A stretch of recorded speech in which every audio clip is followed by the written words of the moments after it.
الحمدللہ آج جو صورت پڑھی گئی ہے سورہ آل عمران، اس کا ابتدائی حصہ۔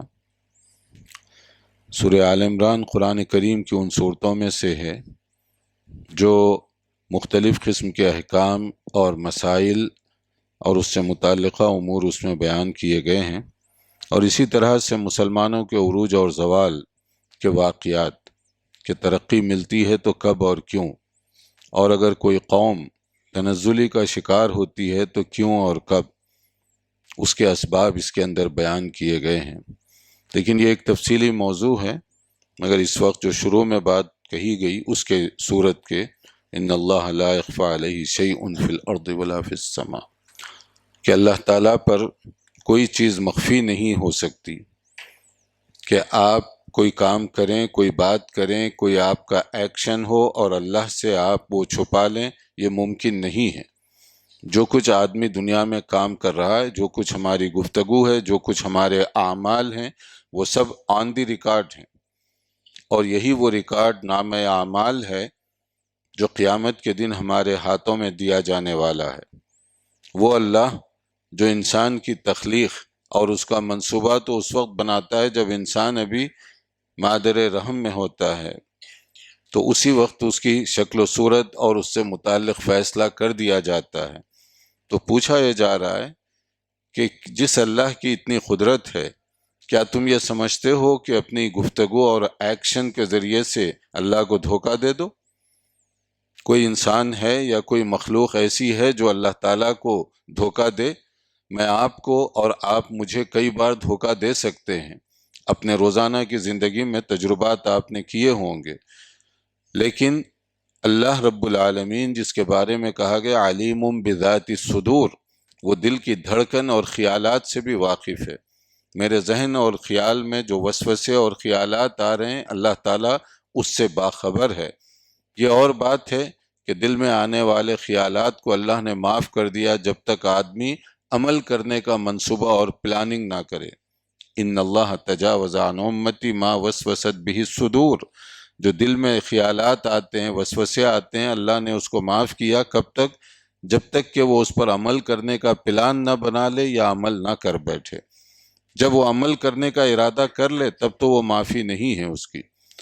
تو ہم جو کچھ گفتگو کر رہے ہیں، جو کچھ ہمارا عمل ہے، وہ سب اللہ کے علم میں ہے، اور وہ ریکارڈ کیا جا رہا ہے۔ ریکارڈ کرنے والے کون ہیں؟ کرامن کاتبین، آنریبل، معزز اور محترم فرشتے ہیں، جو کچھ ہے ایز اٹ از اس کو نقل کر رہے ہیں، نہ کم نہ زیادہ۔ دنیا کا کوئی کلرک، دنیا کا کوئی آفیسر ایسا نہیں ہوگا جو امانت داری سے اس طرح سے نقل کرے۔ تو قرآن کریم میں کہا گیا فرشتے جو نقل کر رہے ہیں وہ کرامن کاتبین، معزز ہیں لکھنے والے۔ وہ فرشتے جو ریکارڈ بنا رہے ہیں نام اعمال، ما یلفظ من قول الا لدیہ رقیب عتید، زبان سے میں کوئی گفتگو کروں تو فوری ریکارڈ پر آ جاتی ہے، چاہے وہ خیر کی شکل میں ہو یا شر کی شکل میں ہو۔ اسی ریکارڈ کو دیکھ کر انسان قیامت کے دن تڑپے گا، ما لہذا الکتاب لا یغادر صغیرۃ ولا کبیرۃ الا احصاها ووجدوا ما عملوا حاضرا۔ یہ عجیب و غریب ریکارڈ ہے جو میں نے زندگی میں ٹاپ سیکریٹ چھپ چھپا کر لوگوں سے کیا، وہ بھی اس میں درج ہے، اور جو لوگوں کے سامنے کیا وہ بھی درج ہے۔ اب جب ایک ریکارڈ ایسا درج ہو تو اس کے بارے میں خود انسان کو اندازہ ہے کہ اب میرا کیا ٹھکانہ ہوگا، کیونکہ وہ دوسروں کو دھوکہ دے سکتا ہے مگر اللہ رب العالمین کو دھوکہ نہیں دے سکتا۔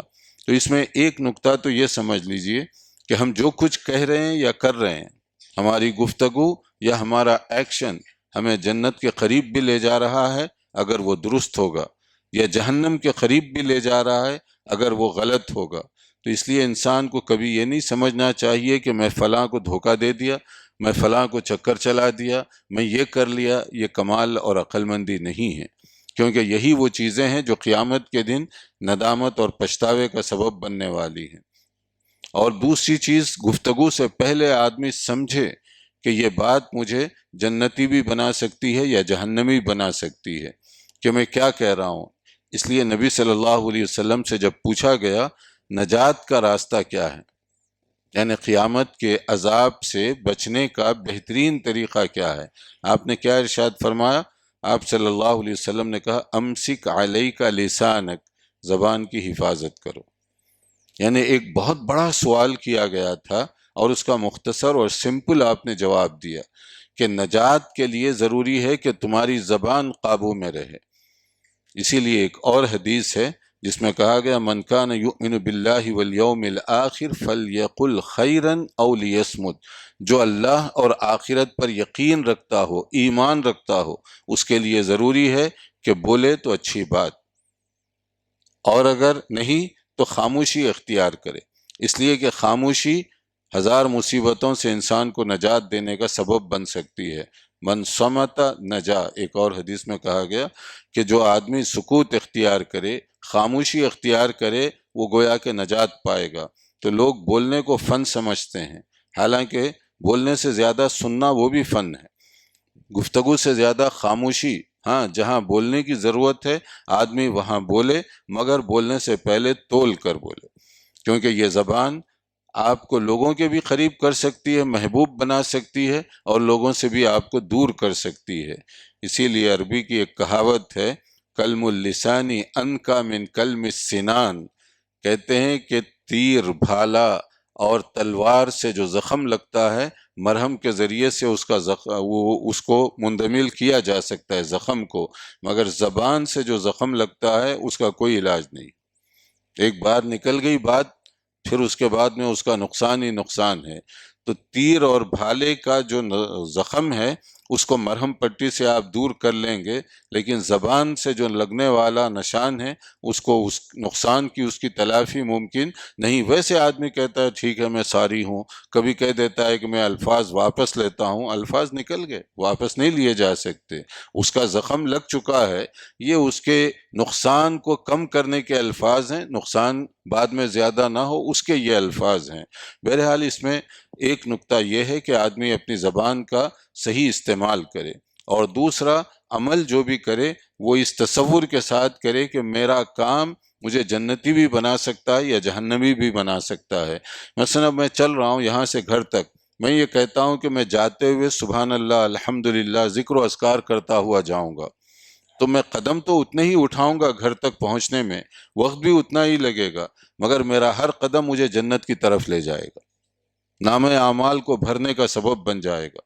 لیکن وہی آدمی وہی ڈرائیونگ کر رہا ہے یا گاڑی چلا رہا ہے، پیدل چل رہا ہے اپنے گھر تک، لیکن کسی کی غیبت کرتے ہوئے، کسی کی برائی کرتے ہوئے، تو یہی قدم مجھے جہنم کی طرف لے جائے گا، وہی راستہ مجھے جہنم کی طرف لے جائے گا۔ تو یہ آدمی کا استعمال ہے، زبان کا استعمال، کہ آدمی اس کو کس طرح سے استعمال کر رہا ہے۔ اسی طرح جو عمل ہم کریں، اس میں جو خاص طور پر یہ جو بات کہی گئی کہ تم اللہ سے کوئی چیز مخفی نہیں رکھ سکتے، لوگوں کو اپنی چرب زبانی سے کچھ بھی آپ کہہ سکتے ہیں، مگر اللہ رب العالمین کو دھوکہ نہیں دیا جا سکتا۔ تو یہ ہے میرا اور ایمان کا مسئلہ اللہ رب العالمین پر۔ کبھی آدمی کو بیٹھ کر اس پر غور کرنا چاہیے کہ میں جو کام کر رہا ہوں کیا واقعی اللہ راضی ہوگا اس سے، یا یہی میری نیت اور ارادہ ہے کہ میں اللہ تعالیٰ کو راضی کروں، کہیں ایسا تو نہیں کہ میں لوگوں کے دکھاوے کے لیے یہ کام کر رہا ہوں۔ اگر ریاکاری آ گئی تو عبادت ختم، نقصان ہی نقصان۔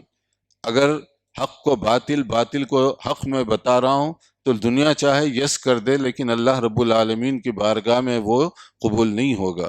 اس لیے کوئی بھی کام ہو، کوئی بھی زبان ہو، کوئی بھی حرکت ہو، اس سے پہلے ہمیں سوچنا چاہیے کہ یہ مجھے جنتی بھی بنا سکتا ہے یا جہنمی بھی بنا سکتا ہے۔ اللہ سمجھنے اور عمل کرنے کی توفیق عطا فرمائے۔ وآخر دعوانا الحمدللہ رب العالمین۔